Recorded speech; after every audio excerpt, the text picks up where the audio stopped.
Hello future traders and investors. അപ്പോൾ ഇന്നത്തെ ഒരു വീഡിയോ എന്ന് പറയുന്നത് നിങ്ങൾക്ക് എല്ലാവർക്കും ഒരുപോലെ ഹെൽപ്ഫുൾ ആകുന്ന ഒരു വീഡിയോ ആണ്. വേറൊന്നുമല്ല, കഴിഞ്ഞ 8 വർഷമായിട്ട് ഞാൻ ട്രേഡ് ചെയ്തിട്ട് ഞാൻ മനസ്സിലാക്കിയെടുത്ത വളരെ ഇമ്പോർട്ടൻ്റ് ആയിട്ട് ഒരു ബിഗിനർ ട്രേഡർ മനസ്സിലാക്കണമെന്ന് കരുതുന്ന ഒരു 10 ലെസൺസിനെ പറ്റിയിട്ടാണ് നമ്മൾ ഇന്നത്തെ ഒരു വീഡിയോയിൽ ഡിസ്കസ് ചെയ്യാനായിട്ട് പോകുന്നത്. വീഡിയോ കംപ്ലീറ്റ്ലി കണ്ടിരിക്കുക, ഒരുപാട് ഹെൽപ്ഫുൾ ആകുന്ന കാര്യങ്ങൾ ഞാൻ പറഞ്ഞു പോകുന്നുണ്ട്. കൂടാതെ ഒരു നോട്ട്ബുക്കും പെന്നും കയ്യിലെടുത്ത് വെക്കുകയാണെന്നുണ്ടെങ്കിൽ കൃത്യമായിട്ട് നിങ്ങൾക്ക് നോട്ട് എഴുതി വെക്കഴിഞ്ഞാൽ എന്തെങ്കിലും ഡൗട്ട്സോ കാര്യങ്ങളോ വന്നു കഴിഞ്ഞാൽ ജസ്റ്റ് റിവേഴ്സ് ചെയ്ത് നോക്കി തന്നെ കാര്യങ്ങൾ മനസ്സിലാക്കി എടുക്കാനായിട്ട് കഴിയുന്നതുമാണ്. ഇനി അങ്ങനെയല്ല, നിങ്ങൾക്ക് മറ്റ് ഡൗട്ട്സോ കാര്യങ്ങളോ ഉണ്ടെങ്കിൽ കമൻറ്റ് സെക്ഷനിൽ ചോദിച്ചു കഴിഞ്ഞാൽ ഓരോ ഡൗട്ട്സും കൃത്യമായിട്ട് ഞാൻ ക്ലിയർ ചെയ്ത് തരുന്നതുമാണ്. അപ്പോൾ നേരെ നമുക്ക് ഈ ഒരു സെഷനിലേക്ക് കിടക്കാം. ഒന്നാമത്തത് ക്യാപിറ്റൽ പ്രൊട്ടക്ഷൻ ആണ്. അതായത് ട്രേഡിങ്ങിലേക്ക് കടന്നു വരുമ്പോൾ എല്ലാവരും ചിന്തിക്കുന്നത് കയ്യിലിപ്പോൾ ഒരു 10,000 രൂപ കാണും, ആ 10,000 രൂപ വെച്ച് എങ്ങനെ 1 ലക്ഷം രൂപ ഉണ്ടാക്കാം, എങ്ങനെ 10 ലക്ഷം രൂപയാക്കാം എന്നൊരൊറ്റ ചിന്ത മാത്രമേ എല്ലാവരുടെ മനസ്സിലും കാണാറുള്ളൂ. ശരിക്കും പറഞ്ഞു കഴിഞ്ഞാൽ നിങ്ങളുടെ കയ്യിലിരിക്കുന്ന ക്യാപിറ്റലിനെ പ്രൊട്ടക്റ്റ് ചെയ്തുകൊണ്ട് എങ്ങനെ ലാഭം ഉണ്ടാക്കാം എന്നാണ് ചിന്തിക്കേണ്ടത്. ശ്രദ്ധിക്കുക, നിങ്ങളുടെ കയ്യിലിരിക്കുന്ന ക്യാപിറ്റലിനെ പ്രൊട്ടക്റ്റ് ചെയ്തുകൊണ്ട് ട്രേഡിങ്ങിലൂടെ നിങ്ങൾക്ക് എങ്ങനെ ലാഭം ഉണ്ടാക്കാം എന്നാണ് ചിന്തിക്കേണ്ടത്. അല്ലാതെ കയ്യിലിരിക്കുന്ന 10,000 രൂപ വെച്ച് അതിനെ എങ്ങനെ 10 ലക്ഷം ആക്കാം, 20 ലക്ഷം രൂപ ആക്കാം എന്ന രീതിയിലല്ല ചിന്തിക്കേണ്ടത്. ഇങ്ങനെ നിങ്ങൾ ചിന്തിക്കുകയാണെങ്കിലുള്ള പ്രശ്നം നിങ്ങളുടെ കയ്യിലിരിക്കുന്ന ഒരു 10,000 രൂപ നഷ്ടത്തിലേക്ക് പോകാനായിട്ടാണ് സാധ്യത. ശ്രദ്ധിക്കുക, കയ്യിലിരിക്കുന്ന ക്യാപിറ്റലിനെ പ്രൊട്ടക്റ്റ് ചെയ്തുകൊണ്ട് തന്നെ എങ്ങനെ നമുക്ക് ലാഭം ഉണ്ടാക്കാം, ഈ രീതിയിൽ വേണം ട്രേഡിങ്ങിനെ നമ്മൾ അപ്രോച്ച് ചെയ്യേണ്ടത്. രണ്ടാമത്തത് പേഷ്യൻസ് ആണ്. അപ്പോൾ ട്രേഡിങ്ങിലേക്ക് കടന്നു വരുന്ന പലർക്കും പേഷ്യൻസ് ഞാൻ കാണാറേ ഇല്ല. ഏറ്റവും ഇമ്പോർട്ടൻ്റ് ആയിട്ട് എടുത്തു പറയുകയാണെങ്കിൽ ബിഗിനർ ട്രേഡേഴ്സിലാണ്. അവർ കരുതുന്നത് മാർക്കറ്റിലേക്ക് പെട്ടെന്ന് കടന്നു വരുന്നു, അതിനുശേഷം ബൈയും സെല്ലും ചെയ്ത് ഇവർക്ക് ഹ്യൂജ് പ്രോഫിറ്റ് ഉണ്ടാക്കാനായിട്ട് കഴിയുമെന്നാണ്. ശരിക്കും പറഞ്ഞു കഴിഞ്ഞാൽ കുറച്ച് പേഷ്യൻസ് ഒക്കെ ഉണ്ടെങ്കിൽ മാത്രമേ ട്രേഡിങ്ങിനകത്ത് നമുക്ക് വിജയിക്കാനായിട്ട് കഴിയുള്ളൂ. കാരണം ഈ കാര്യങ്ങളെല്ലാം തിയറട്ടിക്കലി പഠിച്ചെടുക്കാനും അതിനുശേഷം പ്രാക്ടിക്കലി വർക്കൗട്ട് ചെയ്യാനൊക്കെ കുറച്ച് ടൈം പീരീഡ് നമുക്ക് വേണ്ടി വരും. ആ ഒരു പേഷ്യൻസോടുകൂടി കാര്യങ്ങൾ പ്രാക്ടിക്കലി വർക്കൗട്ട് ചെയ്യാനും പഠിച്ചെടുക്കാനും ആ ഒരു മൈൻഡ് സെറ്റുള്ള ഒരാൾക്ക് മാത്രമേ ട്രേഡിങ്ങിനകത്ത് പ്രോഫിറ്റബിൾ ആകാനായിട്ട് സാധിക്കത്തുള്ളൂ. അപ്പോൾ പേഷ്യൻസ് എന്ന് പറയുന്നത് വളരെയധികം ഇമ്പോർട്ടൻ്റ് ആണ്. അതായത് ഇപ്പോൾ ചില ദിവസങ്ങളിൽ നമുക്ക് ട്രേഡ്സോ കാര്യങ്ങളോ ഒന്നും ഉണ്ടാവത്തില്ല, നല്ലൊരു ഓപ്പർച്യൂണിറ്റി കിട്ടത്തില്ല. അത്തരം ദിവസങ്ങളിൽ നമ്മൾ മാറി നിൽക്കാനും പഠിക്കേണ്ടതായിട്ടുണ്ട്. അങ്ങനെ മാറി നിന്നാൽ മാത്രമേ നമുക്ക് പ്രോഫിറ്റബിൾ ട്രേഡർ ആകാനായിട്ട് സാധിക്കത്തുള്ളൂ. ഇത് ആദ്യം തന്നെ മനസ്സിലാക്കുക. എല്ലാ ദിവസവും ബൈയും സെല്ലും ചെയ്തുകൊണ്ടിരുന്നു കഴിഞ്ഞാൽ നിങ്ങളൊരു പ്രൊഫഷണൽ ട്രേഡറായിട്ട് കണക്കാക്കാനായിട്ട് സാധിക്കത്തില്ല. ഓപ്പർച്യൂണിറ്റി ഇല്ലാത്ത ദിവസങ്ങളിൽ പേഷ്യൻസോടുകൂടി നമുക്ക് നല്ലൊരു ഓപ്പർച്യൂണിറ്റി വരുന്നതുവരെ കാത്തിരിക്കുന്നതും ഒരു പ്രൊഫഷണൽ ട്രേഡറുടെ മൈൻഡ് സെറ്റ് ആണ് എന്ന് ആദ്യം തന്നെ നമ്മളിവിടെ അറിഞ്ഞിരിക്കേണ്ടതായിട്ടുണ്ട്. അടുത്തത് ക്വാളിറ്റി ഓവർ ക്വാണ്ടിറ്റി ആണ്. അതായത് ഒരുപാട് ട്രേഡ് എടുത്തു കഴിഞ്ഞാൽ ഒരുപാട് ലാഭം ഉണ്ടാക്കാം എന്നാണ് പലരും ചിന്തിക്കുന്നത്. ശരിക്കും പറഞ്ഞാൽ ട്രേഡിങ്ങിനകത്ത് അങ്ങനെയല്ല. നിങ്ങൾ എത്രത്തോളം കൂടുതൽ ട്രേഡ് എടുക്കുന്നോ അത്രത്തോളം നിങ്ങൾക്ക് നഷ്ടം ഉണ്ടാവാനായിട്ടാണ് സാധ്യത. അതേസമയം എത്രത്തോളം നല്ല ട്രേഡ്സ് നിങ്ങൾ എടുക്കുന്നോ, എത്രത്തോളം ക്വാളിറ്റി ട്രേഡ്സ് നിങ്ങൾ എടുക്കുന്നോ അത്രത്തോളം നിങ്ങൾ പ്രോഫിറ്റബിൾ ആകാനായിട്ടുള്ള സാധ്യതയും കൂടുതലാണ്. അപ്പോൾ ശ്രദ്ധിക്കേണ്ട കാര്യം, ഒരുപാട് ട്രേഡ് എടുത്തു എന്ന് കരുതിയിട്ട് നിങ്ങൾക്ക് ഒരിക്കലും പ്രോഫിറ്റബിൾ ആകാനായിട്ട് കഴിയില്ല. നല്ല നല്ല ക്വാളിറ്റി ട്രേഡ്സ് എടുത്താൽ മാത്രമേ നിങ്ങൾക്ക് പ്രോഫിറ്റബിൾ ആകാനായിട്ട് കഴിയുള്ളൂ. ഇപ്പോൾ ഒരു ദിവസം എടുത്ത് നോക്കിക്കഴിഞ്ഞാൽ ചിലപ്പോൾ നിങ്ങൾക്ക് 1-2 ക്വാളിറ്റി ട്രേഡ്സ് മാത്രമേ കിട്ടത്തുള്ളൂ. അത് തന്നെ ധാരാളമാണ് നിങ്ങൾക്ക് ഒരു പ്രോഫിറ്റബിൾ ട്രേഡറായിട്ട് മാറാനായിട്ട്. അല്ലാതെ രാവിലെ മുതൽ വൈകുന്നേരം വരെ ഇരുന്ന് ഒരുപാട് ട്രേഡ് എടുത്തു എന്ന് കരുതിയിട്ട് നിങ്ങൾക്ക് ഒരിക്കലും തന്നെ ഒരു പ്രോഫിറ്റബിൾ ട്രേഡർ ആകാനായിട്ട് കഴിയില്ല എന്നതാണ് സത്യം. അപ്പോൾ എത്രത്തോളം കൂടുതൽ ട്രേഡ്സ് നിങ്ങൾ എടുക്കുന്നോ അത്രത്തോളം നഷ്ടം ഉണ്ടാക്കാനായിട്ടാണ് സാധ്യത. എത്രത്തോളം ക്വാളിറ്റി ട്രേഡ്സ് നിങ്ങൾ എടുക്കുന്നോ അത്രത്തോളം നിങ്ങൾ പ്രോഫിറ്റ് ഉണ്ടാക്കാനായിട്ടാണ് സാധ്യത. ഇത് ആദ്യം തന്നെ നമ്മൾ മനസ്സിലാക്കിയിരിക്കേണ്ട ഒന്നാണ്. നാലാമത്തത് അക്സെപ്റ്റിംഗ് ലോസസ് ആണ്. അപ്പോൾ ട്രേഡിങ്ങിനകത്ത് നമ്മൾ നോക്കുകയാണെങ്കിൽ ലോസിനെ അക്സെപ്റ്റ് ചെയ്യുക എന്ന് പറഞ്ഞു കഴിഞ്ഞാൽ വളരെയധികം ഇമ്പോർട്ടൻ്റ് ആണ്. കാരണം നമ്മുടെ സ്റ്റോപ്പ് ലോസ് ഹീറ്റ് ചെയ്യുക, നഷ്ടം വരിക എന്ന് പറഞ്ഞു കഴിഞ്ഞാൽ ട്രേഡിങ്ങിനകത്ത് വളരെയധികം നോർമലായിട്ടുള്ള കാര്യമാണ്. അതിനകത്ത് പ്രത്യേകിച്ച് നമുക്കൊന്നും ചെയ്യാനായിട്ടില്ല. എത്ര വലിയ കൊമ്പത്തെ പ്രൊഫഷണൽ ട്രേഡേഴ്സ് ആണെങ്കിലും അവർക്കും സ്റ്റോപ്പ് ലോസ് ഹീറ്റ് ചെയ്യാറുണ്ട്, ട്രേഡിങ്ങിനകത്ത് നഷ്ടം വരാറുണ്ട്. അപ്പോൾ ഇത് നമ്മൾ അക്സെപ്റ്റ് ചെയ്ത് മുന്നോട്ട് പോവുക എന്നത് മാത്രമേ ഉള്ളൂ. അതിനകത്ത് നമുക്ക് വേറെ ഒന്നും തന്നെ ചെയ്യാനായിട്ടില്ല. ഇത് വളരെയധികം നോർമലാണ്. അല്ലാതെ എല്ലാ ട്രേഡും ഒരിക്കലും നമ്മുടെ ടേക്ക് പ്രോഫിറ്റ് മാത്രം ഹിറ്റ് ചെയ്തുകൊണ്ട് ഇരിക്കത്തില്ല. ഇത് ആദ്യം തന്നെ നമ്മൾ അക്സെപ്റ്റ് ചെയ്യേണ്ട ഒന്നാണ്. അഞ്ചാമത്തത് റിസ്ക് മാനേജ്മെൻ്റ് ആണ്. അതായത് നമ്മൾ സ്റ്റോപ്പ് ലോസ് ഹീറ്റ് ചെയ്യുമെന്ന് പറഞ്ഞിട്ടുണ്ടായിരുന്നു. അപ്പോൾ തോന്നിയ രീതിയിൽ നിങ്ങൾ ഒരുപാട് ലോട്ടൊക്കെ പ്ലേസ് ചെയ്തിട്ടാണ് ട്രേഡ് ചെയ്യുന്നതെങ്കിൽ ഒരിക്കലും ട്രേഡിങ്ങിനകത്ത് വിജയിക്കാനായിട്ട് കഴിയില്ല. കാരണം അങ്ങനെ സ്റ്റോപ്പ് ലോസ് ഹീറ്റ് ചെയ്യുമ്പോൾ നിങ്ങളുടെ ക്യാപിറ്റലിൽ 50, 60, 70% നഷ്ടം വരികയാണെന്നുണ്ടെങ്കിൽ ഒരു എക്സാമ്പിൾ നമുക്ക് എടുക്കാം. 50% ഒരു ട്രേഡിൽ നിങ്ങൾ റിസ്ക് വയ്ക്കുന്നതെന്ന് കരുതുക. 2 ട്രേഡ് നിങ്ങളുടെ സ്റ്റോപ്പ് ലോസ് ഹീറ്റ് ചെയ്യുന്ന സമയത്ത് തന്നെ നിങ്ങളുടെ ക്യാപിറ്റൽ കംപ്ലീറ്റ്ലി വാഷ് ഔട്ട് ആകുന്നതാണ്. അപ്പോൾ ഇവിടെ റിസ്ക് മാനേജ്മെൻറ്റിന് വളരെയധികം ഇമ്പോർട്ടൻസ് വരുന്നുണ്ട്. അതായത് നിങ്ങളുടെ ടോട്ടൽ ക്യാപിറ്റലിൻ്റെ 1-2% മാത്രമേ മാക്സിമം നിങ്ങൾ ഒരു ട്രേഡിൽ റിസ്ക് വയ്ക്കാനായിട്ട് പാടുള്ളൂ. അതിനോടൊപ്പം തന്നെ ഇമ്പോർട്ടൻസ് വരുന്നുണ്ട് റിസ്ക് റിവാർഡ് റേഷ്യോയ്ക്ക്. ഒരു ട്രേഡ് എടുക്കാൻ പോകുന്നതിന് മുന്നേ ഈ ഒരു ട്രേഡിൽ ഞാൻ എടുക്കുന്ന റിസ്ക് ഇത്രയാണ്, ഈ ഒരു ട്രേഡിൽ എനിക്ക് ഇത്രത്തോളം റിവാർഡ് കിട്ടും എന്ന് കൃത്യമായിട്ട് ആ ഒരു ഇപ്പോൾ ജസ്റ്റ് എക്സാമ്പിൾ പറയുകയാണെങ്കിൽ 1000 രൂപയാണ് നിങ്ങൾ റിസ്ക് വെച്ചിട്ടുള്ളത്. മിനിമം നിങ്ങൾക്ക് 2000 രൂപയെങ്കിലും റിവാർഡ് കിട്ടണം, എങ്കിൽ മാത്രമേ ആ ട്രേഡ് എടുക്കേണ്ട ആവശ്യമുള്ളൂ. ശ്രദ്ധിക്കുക, നിങ്ങൾ 1000 രൂപ റിസ്ക് വെച്ചാൽ മിനിമം നിങ്ങൾക്ക് 2000 രൂപയെങ്കിലും റിവാർഡായിട്ട് ഏൺ ചെയ്യാനായിട്ട് സാധിച്ചിരിക്കണം.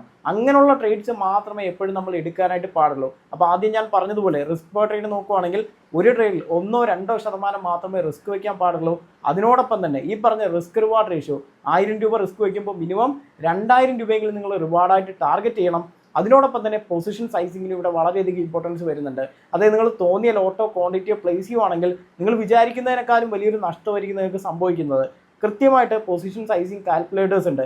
കാൽക്കുലേറ്റ് ചെയ്യുക, എത്ര ലോട്ടാണോ കിട്ടിയത് അല്ലെങ്കിൽ എത്ര ക്വാണ്ടിറ്റി ആണോ കിട്ടിയത്, അത് മാത്രമേ, ആ ഒരു ക്വാണ്ടിറ്റിയോ ലോട്ടോ മാത്രമേ നമ്മളെപ്പോഴും ഓർഡേഴ്സിൽ പോയി എക്സിക്യൂട്ട് ചെയ്യാനായിട്ട് പാടുള്ളൂ. ഇത് വളരെയധികം ഇമ്പോർട്ടൻ്റ് ആയിട്ടുള്ള കാര്യമാണ്.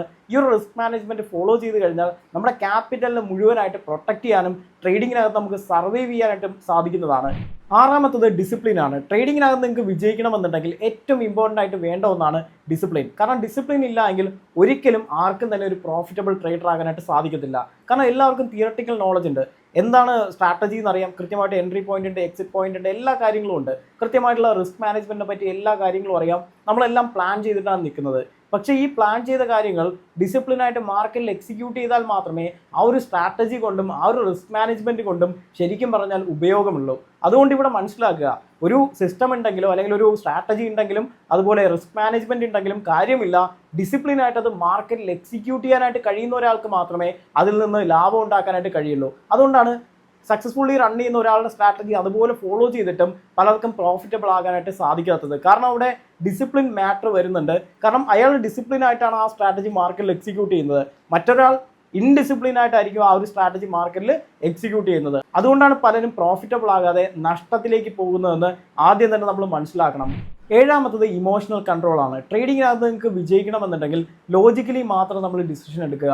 ഒരു കാരണം വെച്ചാൽ ഇമോഷണലി ഡിസിഷൻ എടുക്കാനായിട്ട് പാടില്ല. അതായത് നിങ്ങൾക്ക് ഒരു ട്രേഡിൽ നഷ്ടം വന്നു, ആ നഷ്ടം വന്നതിനെ എങ്ങനെയെങ്കിലും തിരിച്ചു പിടിക്കണമെന്ന രീതിയിൽ ഇമോഷണലി നിങ്ങൾ ട്രേഡ് ചെയ്ത് കഴിഞ്ഞാൽ വീണ്ടും നിങ്ങൾ നഷ്ടത്തിലേക്ക് പോകാനായിട്ടാണ് സാധ്യത. അതേസമയം നമ്മുടെ എൻട്രി സെറ്റപ്പ്, അതായത് നമ്മുടെ സ്ട്രാറ്റജിക്ക് അനുയോജ്യമായിട്ടുള്ള ആ ഒരു എൻട്രി സെറ്റപ്പ് വന്നു കഴിഞ്ഞാൽ ആ ഒരു ടൈമിൽ മാത്രം ഓർഡേഴ്സ് എക്സിക്യൂട്ട് ചെയ്യാനായിട്ട് നോക്കുക. അല്ലാതെ ഒരിക്കലും ഇമോഷണൽ ട്രേഡിങ്ങിലേക്ക് പോകാനായിട്ട് പാടില്ല. പലർക്കും ഈ ഒരു ഇമോഷണൽ ഡിസിഷനിലേക്ക് പോകാനായിട്ടുള്ള റീസൺ എന്ന് പറയുന്നത് പ്രോപ്പർ ആയിട്ടുള്ള റിസ്ക് മാനേജ്മെന്റ് ഫോളോ ചെയ്യാത്തത് കൊണ്ടാണ്. അവർ ഓവർ ലിവറേജ്ഡ് ആണ്. എന്ന് വെച്ച് കഴിഞ്ഞാൽ ഒരു ലോട്ടോ 5 ലോട്ടോ 10 ലോട്ടോ യൂസ് ചെയ്തിട്ട് പലരും ട്രേഡ് ചെയ്യാറുണ്ട്. അപ്പോൾ ഇത്തരത്തിൽ നിങ്ങളുടെ കയ്യിലിരിക്കുന്ന ക്യാപിറ്റൽ ചെറുതും പക്ഷേ ലിവറേജ് വളരെയധികം കൂടുതലായിട്ട് നിങ്ങൾ യൂസ് ചെയ്തിട്ടുണ്ടെങ്കിൽ നിങ്ങൾ പേടിക്കേണ്ടതായിട്ടുണ്ട്. കാരണം അപ്പോഴാണ് നമുക്ക് ടെൻഷൻ അടിക്കുന്നത്. കാരണം എൻ്റെ ക്യാപിറ്റൽ മുഴുവൻ നഷ്ടപ്പെട്ടു പോകുമോ, ക്യാപിറ്റൽ 50% പോകുമോ, 60% പോകുമോ എന്ന ആ ഒരു ടെൻഷനും പേടിയൊക്കെ നമുക്ക് വരാനായിട്ട് സ്റ്റാർട്ട് ചെയ്യുന്നത്. അവിടെ ഒരു അൺസർട്ടിനിറ്റി ഉണ്ടെന്ന് മനസ്സിലാക്കുക.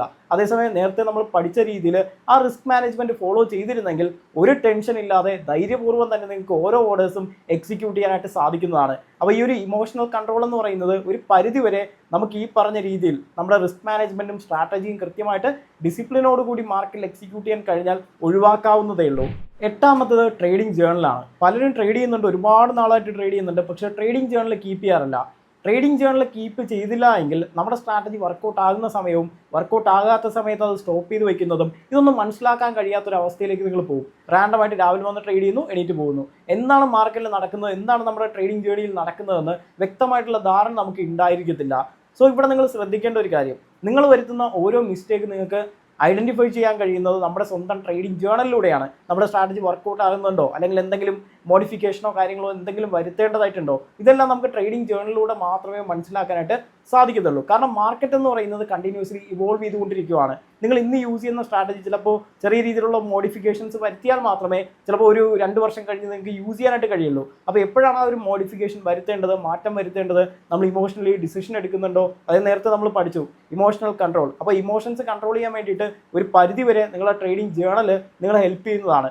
മാത്രമല്ല ഈ പറഞ്ഞ രീതിയിൽ നിങ്ങൾ വരുത്തുന്ന ഓരോ മിസ്റ്റേക്കുകളും നിങ്ങൾക്ക് ട്രേഡിംഗ് ജേണലിലൂടെ ഐഡൻറ്റിഫൈ ചെയ്യാനായിട്ട് കഴിയുന്നതാണ്. അതും മാത്രമല്ല നിങ്ങളുടെ സ്ട്രാറ്റജിയിൽ എന്തെങ്കിലും മോഡിഫിക്കേഷൻ വരുത്തേണ്ടതായിട്ടുണ്ടെങ്കിൽ അതും നമുക്ക് കൃത്യമായിട്ട് നമ്മൾ എഴുതുന്ന ട്രേഡിംഗ് ജേണലിലൂടെ മനസ്സിലാക്കാനായിട്ട് സാധിക്കുന്നതാണ്. ഒന്നുകിൽ നിങ്ങൾക്ക് എന്ത് ചെയ്യാം, ഒരു ഡയറിയുടെ രൂപത്തിൽ തന്നെ നിങ്ങൾക്ക് നോട്ട്ബുക്കിൽ എഴുതി പോകാം, അല്ലാന്നുണ്ടെങ്കിൽ എക്സൽ ഷീറ്റിലോ അല്ലെങ്കിൽ മറ്റ് ട്രേഡിംഗ് ജേണൽ പ്ലാറ്റ്ഫോംസ് ഉണ്ട്, അതിലോ നിങ്ങൾക്ക് ട്രേഡിംഗ് ജേണൽ കീപ്പ് ചെയ്യാനായിട്ട് സാധിക്കുന്നതാണ്. അപ്പോൾ നിർബന്ധമായിട്ടും ഓരോ ബിഗിനർ ട്രേഡേഴ്സും എടുക്കുന്ന ഓരോ ട്രേഡ് കൃത്യമായിട്ട് തന്നെ ട്രേഡിംഗ് ജേണലായിട്ട് കീപ്പ് ചെയ്ത് തന്നെ മുന്നോട്ട് പോവുക. ഒൻപതാമത്തത് നെവർ സ്റ്റോപ്പ് ലേണിംഗ് ആണ്. ഒരു കാരണവശാലും നിങ്ങൾ പഠിത്തം നിർത്താനായിട്ട് പാടില്ല. മാർക്കറ്റ് എന്ന് പറയുന്നത് കണ്ടിന്യൂസ്ലി ഇവോൾവ് ചെയ്തുകൊണ്ടിരിക്കുകയാണ്. അതുമാത്രമല്ല ഒരുപാട് ടെക്നോളജീസ് വരുന്നുണ്ട്, ഒരുപാട് പ്ലാറ്റ്ഫോംസ് വരുന്നുണ്ട്, ഒരുപാട് രീതിയിലുള്ള അനാലിസിസ് നമുക്ക് ചെയ്യാൻ കഴിയുന്ന പ്ലാറ്റ്ഫോംസ് വരുന്നുണ്ട്. അപ്പോൾ നമ്മുടെ സ്ട്രാറ്റജി ഹെൽപ്പ് ചെയ്യുന്ന പല ടൂൾസും നമുക്കിപ്പോൾ ഓൾറെഡി നമ്മൾ എക്സിസ്റ്റിംഗ്ലി വർക്കൗട്ട് ചെയ്യുന്ന ആ ഒരു സ്ട്രാറ്റജിയെ സപ്പോർട്ട് ചെയ്യുന്ന പല ടൂൾസും പല ഫീച്ചേഴ്സും പല പ്ലാറ്റ്ഫോംസിനകത്ത് നമുക്ക് അവൈലബിൾ ആണിത്. അതായത് മുന്നത്തെ ഒരു 10-15 വർഷം മുന്നേ നമ്മൾ എടുത്ത് നോക്കുകയാണെങ്കിൽ ഇന്ന് കാണുന്ന പല ഓരോ ടൈപ്പും അന്നില്ലായിരുന്നു. അതേസമയം നമ്മുടെ ആ ഒരു സ്ട്രാറ്റജി പ്രോപ്പറായിട്ട് വർക്കൗട്ട് ചെയ്യേണ്ട പുതിയ ഫീച്ചേഴ്സ് ആയിട്ടായിരുന്നു ഇത്തരത്തിലുള്ള പുതിയ ഓർഡർ ടൈപ്സ് ഒക്കെ നമുക്ക് വന്നിട്ടുണ്ടായിരുന്നത്. അപ്പോൾ കാലത്തിനൊത്ത് കൃത്യമായിട്ട് നമ്മുടെ സ്ട്രാറ്റജീസിൽ മാറ്റം വരുത്തേണ്ടതായിട്ടുണ്ടെങ്കിൽ മാറ്റം വരുത്തി പുതിയ ഫീച്ചേഴ്സ് എല്ലാം അഡാപ്റ്റ് ചെയ്തുകൊണ്ട് തന്നെ നമുക്ക് മുന്നോട്ട് പോകണമെന്നുണ്ടെങ്കിൽ കൃത്യമായിട്ട് വരുന്ന ഓരോ അപ്ഡേറ്റുകളെ പറ്റി കാര്യങ്ങളെപ്പറ്റിയും നമ്മൾ പഠിച്ച് മനസ്സിലാക്കി തന്നെ മുന്നോട്ട് പോകേണ്ടതായിട്ടുണ്ട്. 10ാമത്തത് കൺസിസ്റ്റൻസിയാണ്. പലർക്കും ഈ ഒരു കൺസിസ്റ്റൻസി എന്ന് പറയുന്ന കാര്യമേ ഇല്ല. വേറൊന്നുമല്ല, നിങ്ങൾക്കൊരു പ്രോപ്പർ ഒരു ട്രേഡിങ്ങിൻ്റെ ഫ്രെയിം വർക്ക് നിങ്ങൾ ബിൽഡ് ചെയ്തു എന്ന് കരുതുക. ആ ഫ്രെയിം വർക്കിനനുസരിച്ചിട്ട് ഡിസിപ്ലിനായിട്ട് മാർക്കറ്റിൽ എന്ത് ചെയ്യാൻ കഴിയണം? ട്രേഡ്സ് എക്സിക്യൂട്ട് ചെയ്യാനായിട്ട് കഴിയണം. പലരും 1, 2, 3 ട്രേഡ് എക്സിക്യൂട്ട് ചെയ്യുന്നു, അതിനുശേഷം സ്റ്റോപ്പ് ലോസ് ഹിറ്റ് ചെയ്യുന്നു. ഇപ്പോൾ കൺസിസ്റ്റൻ്റ് ആയിട്ട് 2, 3 സ്റ്റോപ്പ് ലോസ് ഹിറ്റ് ചെയ്യുമ്പോൾ വീണ്ടും എന്ത് ചെയ്യും? സ്ട്രാറ്റജീസ് കാര്യങ്ങളെല്ലാം കംപ്ലീറ്റ്ലി ചേഞ്ച് ചെയ്ത് പുതിയൊരു സ്ട്രാറ്റജി വർക്കൗട്ട് ചെയ്യാനായിട്ട് സ്റ്റാർട്ട് ചെയ്യും. അങ്ങനെ കൺസിസ്റ്റൻസി ഇല്ലാതെ റാൻഡമായിട്ടാണെങ്കിലും അങ്ങോട്ട് മാറ്റി ചേഞ്ച് ചെയ്യുന്നു, ഈ ഒരു രീതിയിൽ വർക്കൗട്ട് ചെയ്ത് നോക്കുന്നു, മറ്റൊരു രീതിയിൽ വർക്കൗട്ട് ചെയ്ത് നോക്കുന്നു. അങ്ങനെ നിങ്ങൾ വർക്കൗട്ട് ചെയ്ത് കഴിഞ്ഞാൽ പ്രോഫിറ്റബിൾ ആകാനായിട്ട് ഭയങ്കര പാടാണ്. ശരിക്കും പറഞ്ഞാൽ നിങ്ങളൊരു പ്രോപ്പർ ഫ്രെയിം വർക്ക് ബിൽഡ് ചെയ്യുക, ഒരു സ്ട്രാറ്റജി ഉണ്ടായിരിക്കണം, റിസ്ക് മാനേജ്മെൻറ്റ് ഉണ്ടായിരിക്കണം, ട്രേഡിംഗ് സൈക്കോളജിയും കൂടെ ബിൽഡായി കഴിഞ്ഞാൽ കൃത്യമായിട്ട് നിങ്ങൾ അത് തന്നെ വർക്കൗട്ട് ചെയ്യുക. ഒരു 3 മാസമെങ്കിലും മിനിമം ഒരു സ്ട്രാറ്റജി നിങ്ങൾക്ക് വർക്കൗട്ട് ചെയ്യാൻ സാധിച്ചാൽ മാത്രമേ എത്ര അധികം എഫക്റ്റീവാണ് ആ ഒരു സ്ട്രാറ്റജി പ്രോപ്പറായിട്ട് വർക്കൗട്ട് ആകുന്നുള്ളൂ, അല്ലെങ്കിൽ നമ്മൾ നെറ്റ് പ്രോഫിറ്റിലേക്ക് എത്തുന്നുണ്ടോ എന്നെല്ലാം നമുക്ക് മനസ്സിലാക്കി എടുക്കാനായിട്ട് കഴിയുള്ളൂ. 3 മാസമെങ്കിലും നമ്മൾ കൺസിസ്റ്റൻ്റ് ആയിട്ട് ഒരേ സ്ട്രാറ്റജി വർക്കൗട്ട് ചെയ്താൽ മാത്രമേ കൃത്യമായിട്ടുള്ള റിസൾട്ട് നിങ്ങൾക്ക് ഉണ്ടാക്കി എടുക്കാനായിട്ട് കഴിയുള്ളൂ. അപ്പോൾ ഇത് ആദ്യം തന്നെ മനസ്സിലാക്കുക. റാൻഡമായിട്ട് സ്ട്രാറ്റജി ചേഞ്ച് ചെയ്യുന്നതോ അല്ലെങ്കിൽ നമ്മുടെ മെത്തേഡ്സിൽ പലതരത്തിലുള്ള മോഡിഫിക്കേഷൻസ് പെട്ടെന്ന് തന്നെ വരുത്തുന്നതോ ഇതെല്ലാം നല്ല രീതിയിൽ തന്നെ നിങ്ങളുടെ ട്രേഡിങ്ങിലേക്ക് പ്രോഫിറ്റബിൾ ആകുന്നതിൽ നിന്ന് പിന്നോട്ടടിക്കുന്നതാണ്. എപ്പോഴും ചെയ്യേണ്ട കാര്യം ഒരു 3 മാസമെങ്കിലും നിങ്ങളുടെ സ്ട്രാറ്റജി കൺസിസ്റ്റൻ്റ് ആയിട്ട് സെയിം രീതിയിൽ തന്നെ നിങ്ങളുടെ സ്ട്രാറ്റജി, റിസ്ക് മാനേജ്മെൻറ്റ് ഇതെല്ലാം ഒന്ന് വർക്കൗട്ട് ചെയ്ത് ഡിസിപ്ലിനായിട്ട് എക്സിക്യൂട്ട് ചെയ്ത് വർക്കൗട്ട് ചെയ്ത് പോവുക. 3 മാസം കഴിഞ്ഞിട്ട് നെറ്റ് പ്രോഫിറ്റിലാണോ ലോസിലാണോ മൊത്തത്തിലൊന്ന് അനലൈസ് ചെയ്ത് നോക്കുക. എന്തെങ്കിലും മാറ്റം വരുത്തേണ്ടതായിട്ടുണ്ടെങ്കിൽ ആ ടൈമിൽ മാറ്റം വരുത്തി മോഡിഫൈ ചെയ്ത് നിങ്ങൾക്ക് മുന്നോട്ട് പോകാനായിട്ട് കഴിയുന്നതാണ്. ഈ 10 കാര്യങ്ങൾ ട്രേഡിങ്ങിനകത്ത് വളരെയധികം ഇമ്പോർട്ടൻ്റ് ആണ്. ഇത് കൃത്യമായിട്ട് ഫോളോ ചെയ്യാൻ സാധിച്ചാൽ തന്നെ ഒരുപാട് പ്രശ്നങ്ങൾ നിങ്ങൾക്ക് ഒഴിവായി കിട്ടും. കൂടാതെ നിങ്ങൾ പ്രോഫിറ്റബിൾ ആകാനായിട്ടുള്ള ടൈം പീരീഡ് വളരെയധികം കുറഞ്ഞു കിട്ടും. അതേസമയം റാൻഡമായിട്ട് ഒരുപാട് കാര്യങ്ങൾ നിങ്ങൾ വർക്കൗട്ട് ചെയ്ത് തോന്നിയ പോലെയാണ് ട്രേഡ് ചെയ്ത് പോകുന്നതെങ്കിൽ വളരെയധികം കൂടുതലായിട്ടുള്ള ടൈം പീരീഡ് നിങ്ങൾക്ക് വേണ്ടി വരും പ്രോഫിറ്റബിൾ ആകാനായിട്ട്.